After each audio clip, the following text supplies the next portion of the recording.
Votre portrait, Nicolas, c'est Jean-Marc Sauvé, c'est le président de la commission indépendante sur les abus sexuels dans l'Église catholique. Il va rendre ses conclusions aujourd'hui. Oui, Jean-Marc Sauvé, c'est ce qu'on appelle un grand serviteur de l'État. Il a occupé les deux postes les plus importants de la haute fonction publique, les deux lieux en France du vrai pouvoir.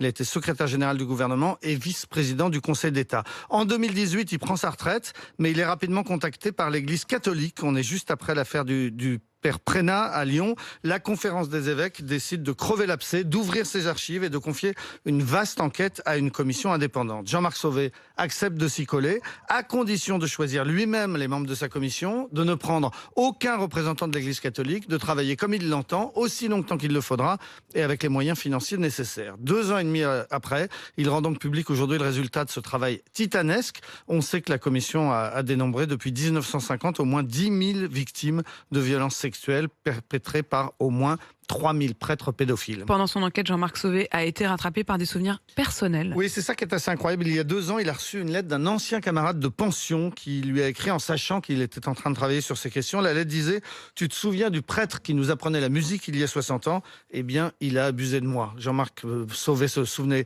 très bien de ce prêtre et cette lettre l'a beaucoup marqué. Il l'a gardée sur lui pendant toute la durée de son enquête. À l'époque du pensionnat, le jeune Jean-Marc, fils d'agriculteur, hésitait entre devenir prêtre ou bien acteur de la vie politique. Il rêvait notamment d'abolir la peine de mort. À 21 ans, il passe le concours de l'ENA, il le réussit, mais il décide à ce moment-là de rejoindre les jésuites à Lyon. 2 ans après, il change d'avis, il repasse le concours de l'ENA, ce qui n'était jamais arrivé, et il s'engage dans la fonction publique. Un de ses premiers postes sera au cabinet de Robert Badinter, le garde des Sceaux en 81, et il réalise à ce moment-là son rêve d'enfant, abolir la peine de mort. À 72 ans aujourd'hui, c'est plutôt un cauchemar qu'il achève ce parcours professionnel avec cette plongée dans l'univers de la violence sexuelle dans l'Église.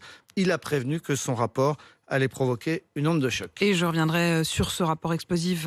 Non seulement vous y reviendrez à 7h50, vous nous donnerez toutes les explications dans le Expliquez-nous, et puis un des témoins, un prêtre du diocèse de Lyon qui sera mon invité à 7h10.